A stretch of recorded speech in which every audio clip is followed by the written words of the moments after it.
কারণ আমরা বিভিন্ন সংস্থা, এই মানবাধিকার সংস্থা, এই জাতিসংঘ, এই ইউনিসেফ পুরো পৃথিবীতে মানবাধিকারের বড় বড় অনেক লেকচার দেয়, কিন্তু তাদের মানবাধিকারের চোখ বিবেক সব কিছু ওই গাজায় গিয়ে তালাবদ্ধ হয়ে যায়, সেখানে তাদের ধ্বংসস্তূপে তারা পরিণত হয়।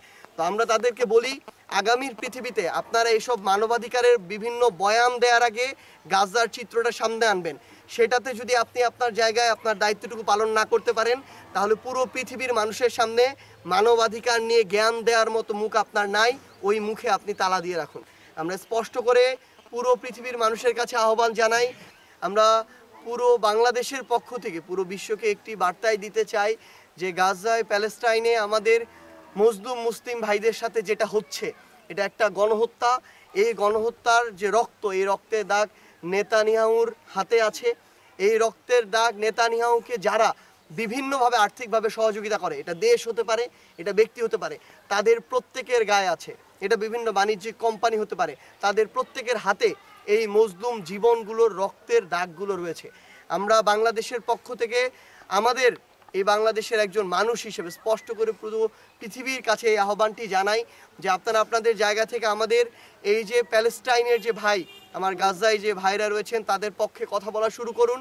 আমাদের এমন অনেক ভাই রয়েছেন, এটা শুধু বাংলাদেশে নয়, এশিয়াও নয়, ইউরোপ আমেরিকা থেকে শুরু করে সব জায়গায় আমরা দেখেছি যে ট্রাম্পের বিরুদ্ধে, নেতানিয়াহুর বিরুদ্ধে, এমনকি যারা এই যে গণহত্যাকে তাদের জায়গা থেকে প্রমোট করছে, সহযোগিতা করছে, তাদের বিরুদ্ধে পৃথিবীর প্রত্যেকটা দেশে মানুষ রাস্তায় নামছে। এমনকি ট্রাম্প যেখান থেকে নির্বাচিত হয়েছেন তার ওই হাউসের সামনে পর্যন্ত হাজার হাজার মানুষ রাস্তায় নেমেছে। তো আমরা শুধু আমাদের জায়গা থেকে একটি কথাই বলি যে এই যে বর্বরতা, এই যে গণহত্যা চলছে, এই গণহত্যা যদি ঘটতে দেয়া হয় এটা কিন্তু আর গাজায় সীমাবদ্ধ থাকবে না, এটা একদিন পুরো পৃথিবীতে ছড়িয়ে যাবে। এটা শুধুমাত্র মুসলিম কেন্দ্রিক নয়, যারা এমন রক্ত পিপাসু তাদের যদি কখনো স্বার্থের জন্য প্রয়োজন হয় তারা অন্য ধর্মের মানুষের রক্ত নেবে। সো এটা ধর্মের মধ্যেও সীমাবদ্ধ নয়, এটা জাতির মধ্যেও নয়, এটা নির্দিষ্ট এলাকার মধ্যেও নয়, এটা একটি গণহত্যা এবং গণহত্যার বিরুদ্ধে আমাদের সবাই দাঁড়াইতে হবে। এবং আমরা আমাদের যারা প্যালেস্টাইনের গাজার ভাইদেরকে শুধু একটি কথাই আমাদের পক্ষ থেকে বলতে চাই, আমরা নয়, পুরো বাংলাদেশ আপনাদের সাথে আছে এবং পুরো পৃথিবী আপনাদের সাথে আছে। আপনাদের যে সাহসের সাথে যে লড়াই, এই লড়াই পুরো পৃথিবীকে যে কোনো অন্যায়ের বিরুদ্ধে লড়ার জন্য আমাদের জায়গা থেকে আমাদেরকে শক্তি যোগায়, সাহস দেয়। আমরা পুরো পৃথিবী আপনাদের সাথে আছি এবং পুরো পৃথিবী তাদের বিবেকবোধের জায়গা থেকে আজীবন আপনাদের সাথে থাকবে।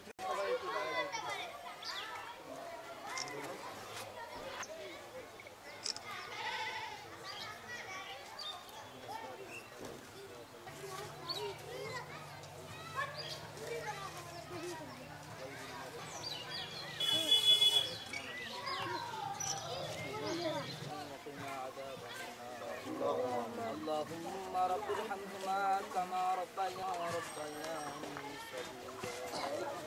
আসমানের মালিক বাংলাদেশকে কবুল আর মঞ্জুর করে নাও ইয়া রাব্বুল আলামিন। একটি ইসলামী রাষ্ট্র হিসেবে কুল আলামিন তোমার আসমানি গায়বী খাজানা থেকে পূরণ করে দিও আলামিন। আল্লাহ তোমার তো জানার বাকি নাই, ইয়া আল্লাহ একটি কবর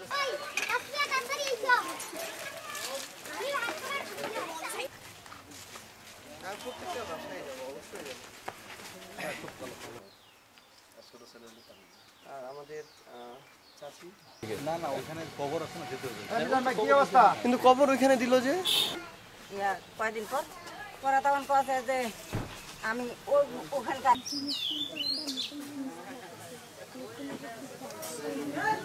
কাউকে দিয়েন না, এটা কাউকে দিবেন না, ডিস্টার্ব করবে কিন্তু। হ্যাঁ, দিলে আবার ডিস্টার্ব করবে। আপনারা একটু এটা